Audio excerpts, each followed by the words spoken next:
Hi, I'm Rena, and welcome to Biopic, a podcast story. This is a podcast where we dissect the good, bad, ugly, and absurd of this specific genre of motion picture, the biopic. If you want to learn more about us, our scoring system, and how we choose movies, please check out our special introductory episode, Introduction: Who Are We and What Are We Doing? This is not one of our regularly scheduled weekly podcasts. It's an extra that we're throwing out there with some bits that we cut from the past 4 episodes for time and because they were digressive. We normally record double the material that we wind up using. Here, in a mostly random mix, are some outtakes that we deemed to be irrelevant host banter, which is when hosts go on and on about things that don't have a ton to do with the topic of the episode or are about their personal lives that I, as a listener, may or may not care about. And this is our second edition of Irrelevant Host Banter. These outtakes are from Episode 6, Milk, Episode 7, Bessie, Episode 8, Rocketman, and Episode 9, Gia. We'll be talking about how racism was supposed to end in 2008, the return of Brontosaurus, and the real story of how Elton John and Bernie Taupin arrived in Los Angeles, among other subjects. Again, this is all a bunch of random host banter clips, so you should probably download one of our regular episodes if this is your first time listening. Enjoy, and thank you for spending some of your time with us. Yes. I want to note here, too, that he is hooking up with Dick Pabich, who becomes a very dominant political consultant in San Francisco in his later years. And he is played by one very, very, very, very good character actor, Joseph Cross, who is, as far as I know, unproblematic. And I wanted to shout him out. He's very good in this movie. He's good in everything that he's in. Then we see a news interview where the reporter says on camera, maybe the gays are taking over because that's the shit we hear when one person gets a job, who isn't a white man. One like thing I how reflected racism on got solved back in 2008. It came out at a time, and I was so full of hope for the world. It was an optimistic time when we, and by we, I mean people in my little chattering classic coastal elite social circles, thought that we were so close to the demons of the past being truly buried on all fronts. And I remember that just after the elections of 2008, I went to an exhibition on, I think it was on the Civil War and slavery at the New York Historical Society. Of course, it was a dark exhibit, and I got to the end, and I remember saying, I just felt like there should be a photo of the Obamas on election night blown up really big at the end, like, look, it's all over. And I was so naive that I really believed that. Same. Remember going to see this movie in the theater and walking out of it, and I was like, I can't believe there was a time when we were trying to keep gay people from even having jobs. Now it's 2024 and we're on the darkest timeline, and we're, like, finding new and better ways to oppress people all over the place. So it's a hard bummer to see how far we've backslid from that place of feeling real hope. But back to the movie. Yes. There's a lot of... What is that cat doing? I don't know, man. Yeah, there's a lot of background cat noise. What are you doing, silly dilly dumpkins? Oh, silly dilly dumpkins. Probably not especially good for you. Honey bunny. So plaintive you are. Oh. Okay. She knows. She knows that there's my attention is not on her. Yeah, she does. I don't know enough. I tried to Google it. It wasn't easy, so I gave up. I mean, fortunately, we fixed all of this, so it's not even a problem anymore. Oh, yeah. Yeah, like I said, I walked out of that Civil War exhibit at the New York Historical Society in 2008 and wondered why there wasn't a giant, like, room-wide picture of the Obamas on election night at the end to show that it was all over and everything's fine now, and we've completely erased all this. It's not a problem anymore. So consider yourself warned. And if you're someone who hates surprises, you may be in for a treat. Oh, yes? What is that? I don't like surprises, Sarah. So I'm making my dream podcast. Oh. I am not terribly spontaneous at all. You are a planner. You're very much a planner. I love to plan. It makes me so happy.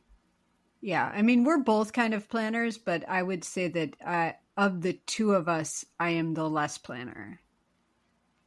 Yeah, no sooner do I meet a man than I've divorced him twice in my head. Twice? So have you gotten remarried and then divorced again in your head? This all happens within 5 seconds of meeting any man. And occasionally some women, too. Do you know the cause of the divorce both times when you meet them? No, I don't get that far. I just think of it as a thing that could happen. I mean, it's good to plan for that eventuality. Okay. That is all going. I think that's not even winding up in like in irrelevant host banter. It's a huge bummer, right? And I will now pull this up on my screen. So Sean Penn had taken Cleve Jones and other colleagues. Oh, what the fuck, New York Public Library? Don't fucking log me out, you fucker. Is that Sarah, what he I have wrote? to fish this. No, it I know. I'm just fucking with you. I remember what he wrote. Yeah, I just needed to log back in. Okay, don't do that to me again, you fuckers. Sarah, before I move ahead, I need to know, which was more disturbing and or memorable to you? Sean Penn posing that question, the one word that white people are never supposed to say, to Cleve Jones, or Howard Hughes jacking off 150 times to the Conqueror until he was too weak to do so? I can't choose. Don't make me choose. I don't know. No, I don't know how to answer that question. I find the use of the N-word so upsetting and so disruptive, particularly in the context in which you mentioned, or any like white man sitting down at a dinner and just throwing it out there on the table. So that's horrible, but also jerking off to the Conqueror is its own sort of throwing that word out on a table in front of a polite dinner. I can't possibly choose which of those things is a more upsetting visual. I think like the propriety in me is going to have to say that at least, at least with Howard Hughes, he was doing it in the privacy of his own home. Except for the Mormon aides who witnessed it. That couldn't have been the weirdest thing they saw in that house.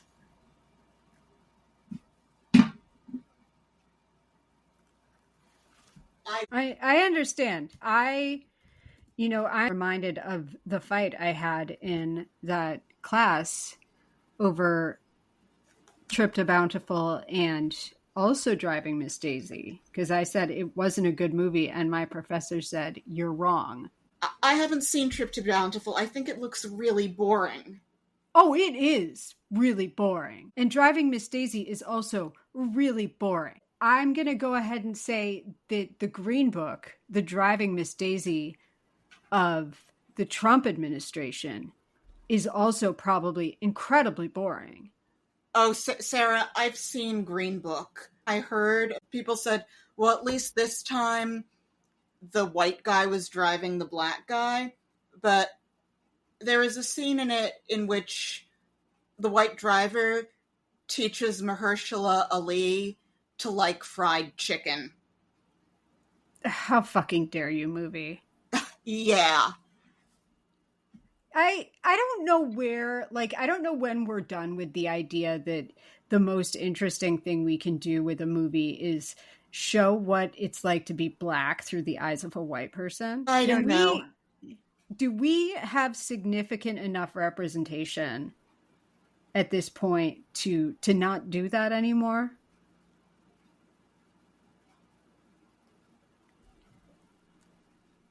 I don't know what you're talking about. It all ended when I walked out of that Civil War exhibit at the New York Historical Society. You're to right. look I'm at my sorry. imaginary photo of how the election of Obama proved we'd fixed everything. Well, and I think Obama also, he did bring back the Brontosaurus.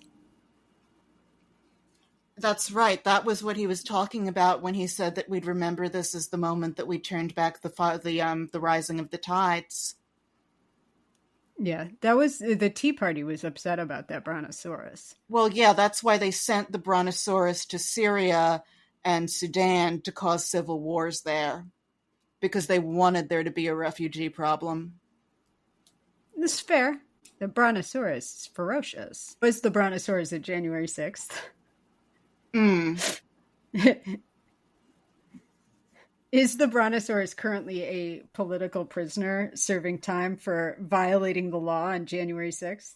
The Brontosaurus unfortunately ran afoul of people annoyed at cancel culture when he asked to be called an Allosaurus, and they made a big fuss. So he's been in hiding ever since. Was that the time that Budweiser ran an entire media campaign about the Brontosaurus, or gave him one beer to shoot for one Instagram photo, and everyone had to stop drinking Budweiser because it gave a beer to a dinosaur who wanted to be called an Allosaur instead of a Brontosaurus? Sarah, what are you referencing in this metaphor? Dylan Mulvaney. I don't know. I don't want to talk about fucking Bessie anymore. I'm bored. Yeah, like if this guy had his way, there would be no music in any biopic of a musician. Like, they would all be shot like Lincoln, and nobody would sing. I mean, I will give you that this movie is one velociraptor away from the dinosaur theory of our rating system. But actually, there is a story about a dinosaur in Elton John's autobiography, Me, but the story about the dinosaur in this case is that Ringo Starr had to get rid of a life-size fiberglass T-Rex because he was trying to sell his house. And the real estate agent told him that having a life-size fiberglass T-Rex on your property apparently hurts the sale price. So Elton John nicely bought Ringo Starr's fiberglass T-Rex off of him, and I don't know if it still sits on the ground of any of Sir Elton's properties, but it was as an example of his shopping addiction. That is a thing you're gonna pick up in the spur of the moment and you're gonna regret later. Sometimes you get caught up in the moment of having the opportunity to buy something and you end up with it. And, you know, sometimes for me, that's like a t-shirt at an event that I'm never going to wear again. And I guess for Elton, it is buying a leftover prop from the movie Caveman.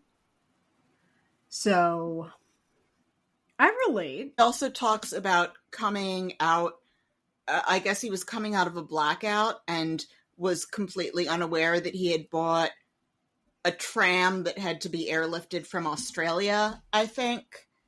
But I don't know how we got here from bad reviews. But he qualifies that it's a fiberglass dinosaur. So, Okay. yeah, I mean, you have to interact like with the dinosaur, like it's wandering around contemporaneously to get that automatic accuracy zero. And Yeah. um, And if that story had shown up in this movie, it wasn't inaccurate. no, he did buy that dinosaur from Ringo Starr. Oh, goodness gracious. Do we have anything else to say about Rocketman?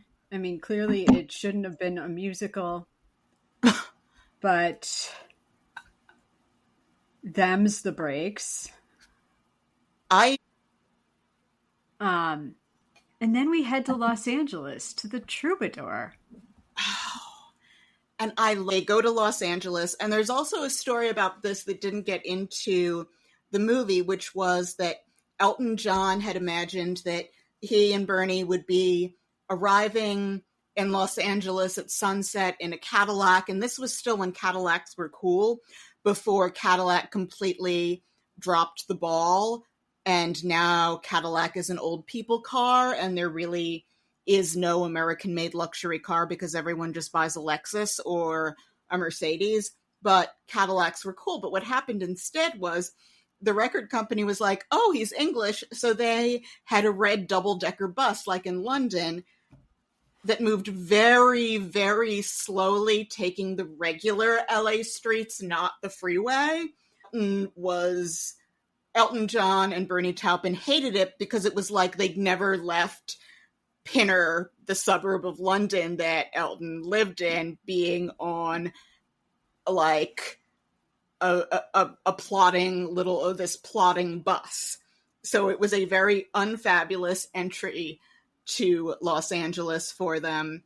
I also noticed that Bernie shifts between calling him Reg and calling him Elton. And they're in the bathroom where Elton has the first of his famous panic attack tantrums. Bernie is pleading with him, and then one of the record label guys comes and yells at him, and he just gets over it. Like, he needed to throw a fit to get it out of his system, which is how some people are. And it does a really good job of sort of demonstrating what that must have felt like for Elton John.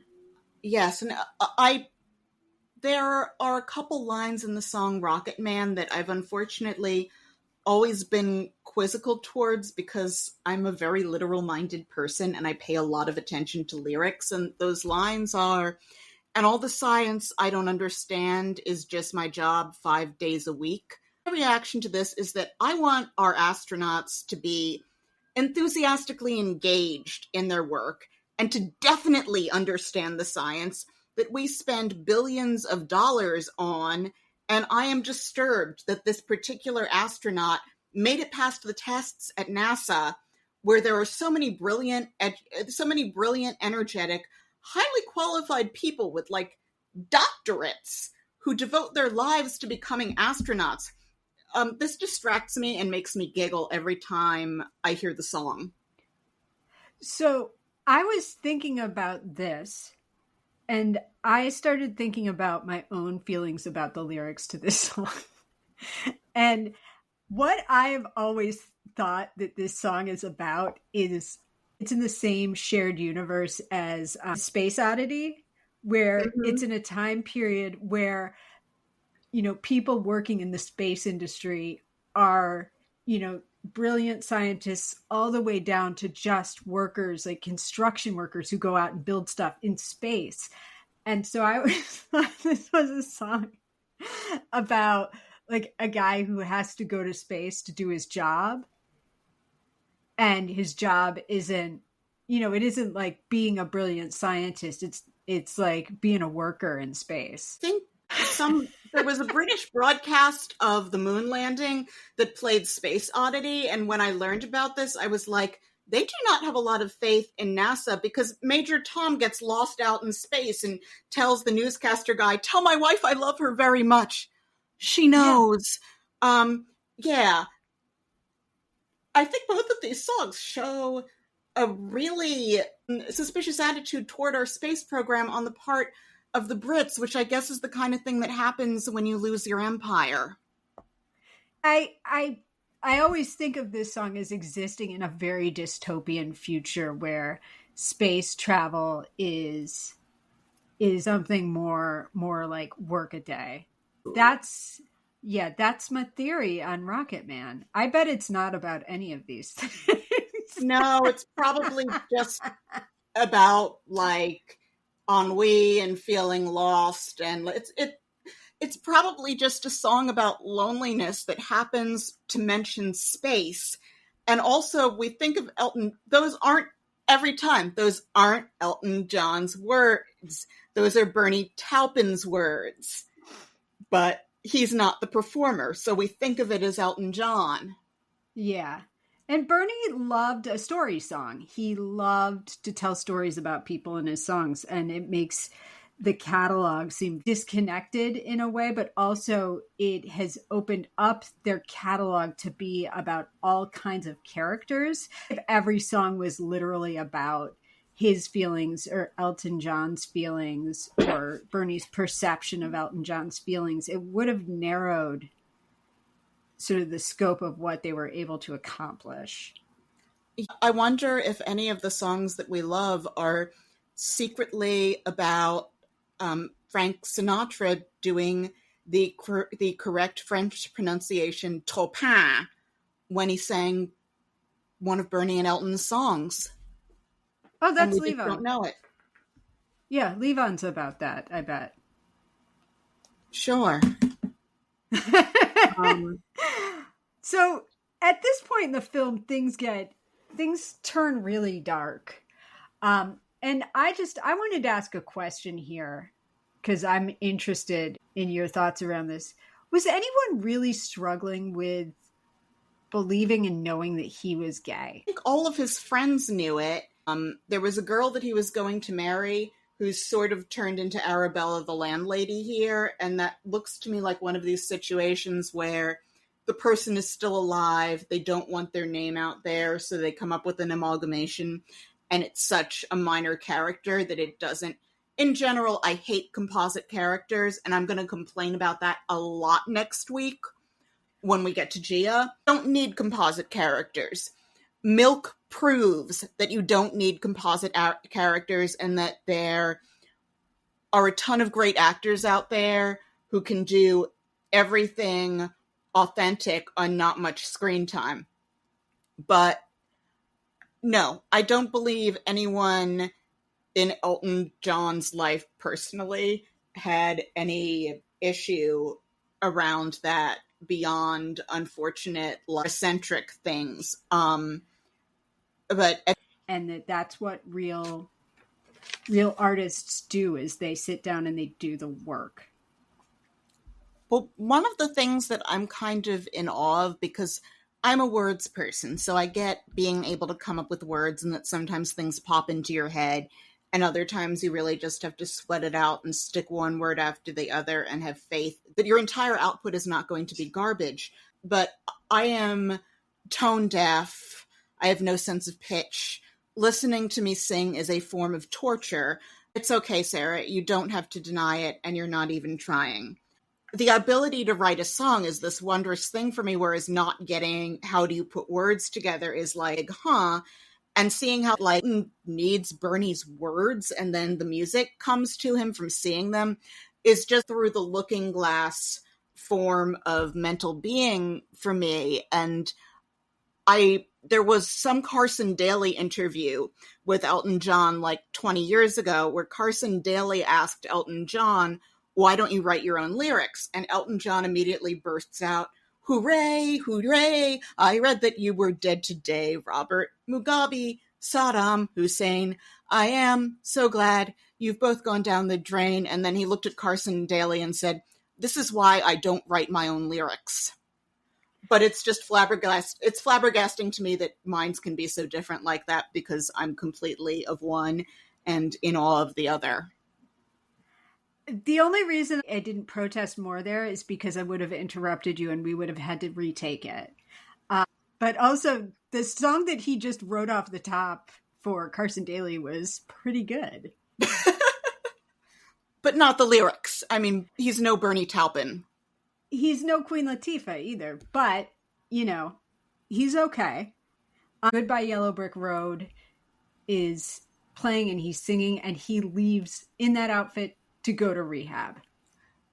I'll confess, I did not look up whether this actually happened, that he walked away before a concert was about to start.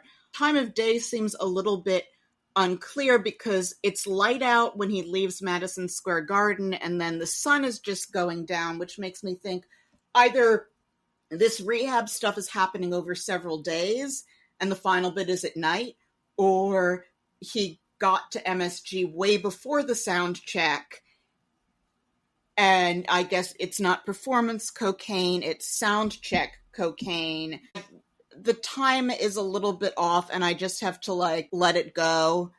And this is me doing my stupid questioning everything. Kind of see him like a bug on its back in the back of the taxi so that people won't see him through the windows, which was a nice touch. But I wanted to know how this taxi driver, in the days before GPS, knew how to find a big fancy rehab with columns in the front on sprawling grounds, which would have to be well out of the city, and whether Elton remembered cash for this driver to take him on a really long drive where they probably had to like find a map.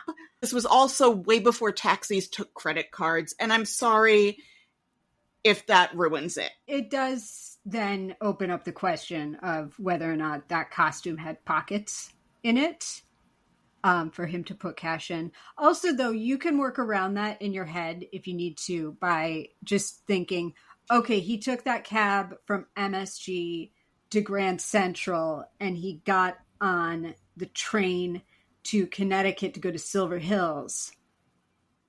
But he's still in that costume. People would have noticed, hey, Elton John, aren't you... just Silver Hills is a very fancy rehab facility in the New York City area for people who don't know this, which is like kind of notorious in a way. People at Grand Central would have seen, because he still has the costume on. So it's possible that they just don't shoot him like reaching for money to get the taxi with the taxi driver or saying, take me to this place I have heard of other people needing, because it feels like a snap decision when his nose bleeds spontaneously as he's like moving toward the cocaine. There's a lot of ways that this situation could have worked out where the driver ultimately got paid. This was David Dinkins' New York. The place was a shithole. So I would imagine you could probably go more places dressed up as a griffin 1989 than you could in today's New York or in Giuliani's New York.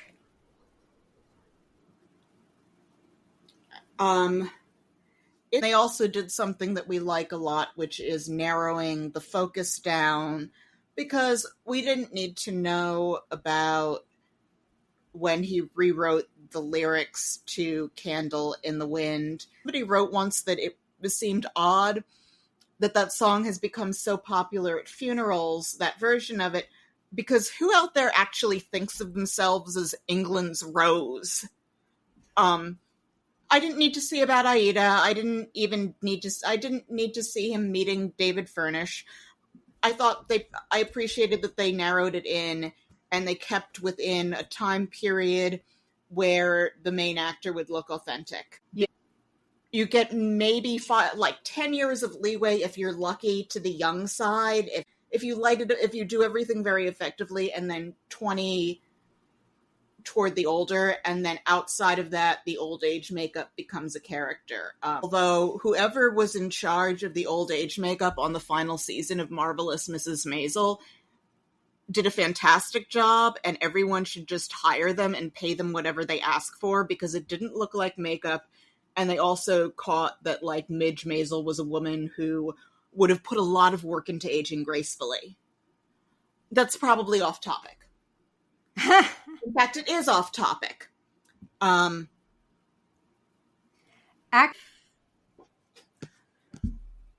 I guess when she does wind up on a photo shoot, and like we'll need to backtrack a little bit, the first thought I had seeing her walking into that room was like, how much I missed that phase of my life.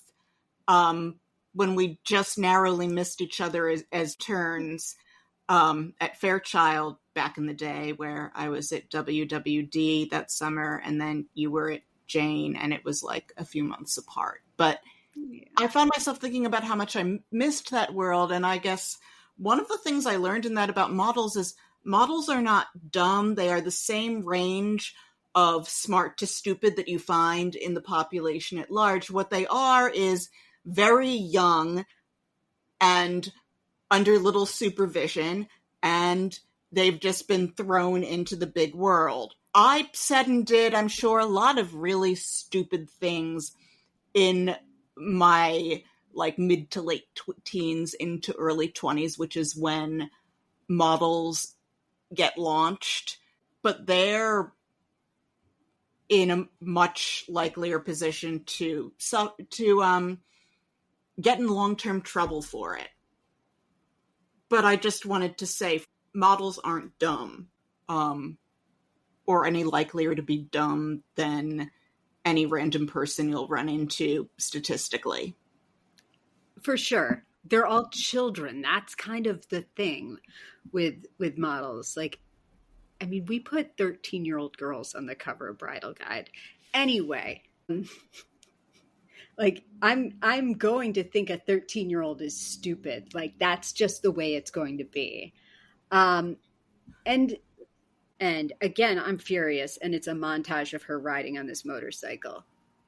Yeah, I have questions about this scene. The fashion people are pastiche. The same makeup artist from the shoot that she met Linda on is, I guess, they engaged more than one makeup artist, which is something they do that can happen on a big shoot. But he's there talking with the editor, who finds her draw for smoking heroin with and tells her, no, it works, and then makes some comment about, oh, could Cheryl Tiegs do this? But it's all like they're just trying to hit markers. Nobody has any clue really beyond the very superficial about the world that they're operating in, and they don't feel authentic to it. And then they're having her pose around this guy on a motorcycle because, of course, that's what a woman in a big red dress with kabuki-looking makeup would do. And then he just takes off with her, which would give me so many questions about, like, how did they hire this guy for the shoot? What is he doing in their space? They would have had to make some kind of reservation to block the area off, going through. There's an office. I don't know if it was there at the time, but there's an office you go to for approvals of these things if you need to claim a space within the city. In my era, it was in the same building as the Letterman show. I don't know if there was no office for this in the 70s. But so what's this random motorcycle guy who's like, okay, sure, I'll take you off to the shooting gallery, when she's like, hey, we drive off. Like, what's he even doing there? Did he wander in? Or did they hire somebody? So then he's not going to get his check. And he doesn't appear to be addicted to drugs. Had so many, so many issues with the scene. Sorry. He's kind of a trope Navajo. Like, he just leads her away, and he's like a cheap-looking Mickey Rourke. Ooh, yeah, except he's a trope Navajo who shows up once. It's that kind of movie. They would be that lazy. She next shows up after going to the shooting gallery, and she shoots heroin for the first time. Because she's been smoking it before this. And she shows up at Linda's the next morning in that dress covered in blood. And